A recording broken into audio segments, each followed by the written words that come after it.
কালকে আবার শুনছে যে ইন্ডিয়া 40% নাকি ভ্যাট চাইছে।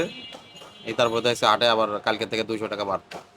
ঢাকা শ্যামবাজার থেকে দেশি পেঁয়াজ এবং রসুনের পাইকারি বাজার তালিকা বৃদ্ধি রয়েছে পেঁয়াজের বাজার, অপরদিকে এখনো স্বাভাবিক পর্যায়ে রয়েছে রসুনের বাজার। কথা বলতে চাই ব্যবসায়ীদের সাথে। আসসালামু আলাইকুম, ওয়ালাইকুম আসসালাম। কেমন আছেন ভালো। ভাইজান? আজকের বাজারে কেমন দেখছেন আপনারা পেঁয়াজের মার্কেট, বেশি না কম? পেঁয়াজ কালকে থেকে 1-2 টাকা বাড়তি। একটু বাড়তি দেখতে পাচ্ছেন, গতকালকে কম ছিল না? গতকাল একটু কম। শ্যামবাজারে কম ছিল। অন্যান্য মার্কেটে আমরা দেখেছি বাজার বাড়তে ছিল, শ্যামবাজার হঠাৎ করে কম ছিল।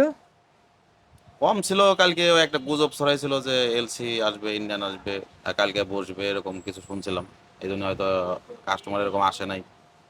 হাটের বাজারও তার বাজার একটু কম গেছিল। কালকে আবার শুনছে যে ইন্ডিয়া 40% নাকি ভ্যাট চাইছে। এই তারপরে দেখছে আটে আবার কালকে থেকে 200 টাকা বাড়তো।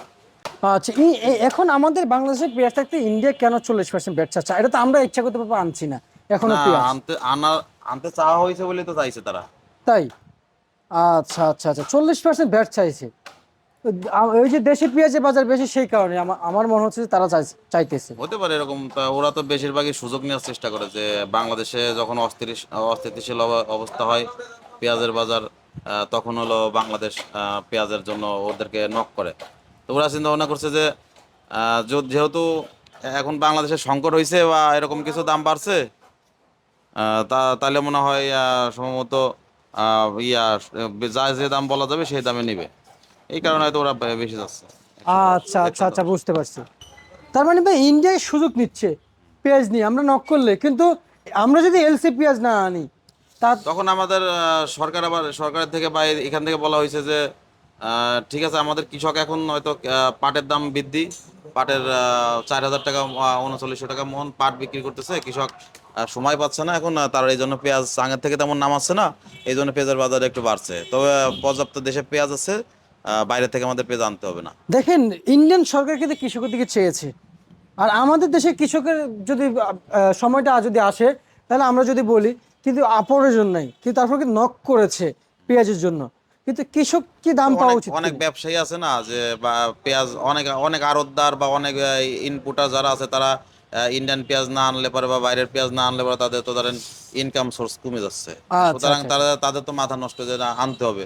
এই জন্য বুঝতে তারা পারছি। চিন্তা ভাবনা করতেছে যে এলসি আসুক বা ইন্ডিয়ান পেঁয়াজ আসুক, সেই আসলে জন্য তাদের হয়তো ব্যবসা হবে। এই কারণে বলতেছে আনার জন্য। কিন্তু তাছাড়া বাংলাদেশিরা ধরেন ওই 70-80 টাকা কিনে খাইতে পারবে, সমস্যা নাই। চাল খাচ্ছে না, চাউলের দাম 80-85 টাকা 90 টাকা কেজি খাচ্ছে না, খাইতে তো পারতেছে। ওটা তো 3 বেলায় খাইতে হয়। আর পেঁয়াজ তো আপনার 1 বেলা 2 বেলা না খেলেও তো কিছু হয় না, আরো যদি লাগে একটা দিল, না হয় না দিল, খাওয়া যায়, আচ্ছা আচ্ছা চলে। আচ্ছা। এমন ইম্পর্টেন্ট জিনিস না যে পেঁয়াজের দাম বাড়লে পরে মানুষ সব জনগণ ওই দিকে ঝাঁপায়ে পড়বে। পেঁয়াজের দাম বাড়ুক, পেঁয়াজের দাম যদি বেশি হয়, কৃষক ভালো, কৃষকের আরো বেশি উৎসাহ হয়ে ওরা বেশি চাষ করবে। উৎপাদন বাড়লে পরে তো বাইরে থেকে তখন আনতে হবে না। আচ্ছা, বুঝতে পারছি। এগুলো কোথা থেকে এসেছে পেঁয়াজ? এটা আপনার ফরিদপুরের পেঁয়াজ। ফরিদপুর থেকে এসেছে। এটা আছে রাজবাড়ী। এটা রাজবাড়ী। হ্যাঁ, এটা আছে পাবনা। এটা পাবনা। পাবনা কত চলছে এটা? পাবনা 65-66 টাকা। আর এই যে ফরিদপুর কত চলছে? ফরিদপুর ওটা একটু চাপিল দানা, তো ওটা 62 টাকা বিক্রি করছে। আর এই রাজবাড়ী? রাজবাড়ি যে এইটা রাজবাড়ি, এটা না? হ্যাঁ, এটা 63 টাকা বিক্রি করছে। আচ্ছা, ফরিদপুরের যে মোটা পেঁয়াজ মোটা কিনা, ওই যে ওটা 65 টাকা বিক্রি করছে। এই সামনেরটা না? হ্যাঁ। আচ্ছা আচ্ছা, 65 টাকা বেচা বিক্রি চলছে। রসুন কেমন দাম চলছে আজকে? রসুন, দেশি রসুন এগুলো আমার তো বেশি কোয়ালিটি ভালো না, এগুলো 55-60 টাকা এরকম। আর ভালো কোয়ালিটি হয়তো 70-75 এরকম বিক্রি হচ্ছে বিক্রি নাটোরে। চলছে। হ্যাঁ, ভালো কোয়ালিটি, হাই কোয়ালিটি। আচ্ছা ঠিক আছে, আপনাকে অসংখ্য অসংখ্য ধন্যবাদ আজকের খবরাখবর জানিয়ে দেওয়ার জন্য।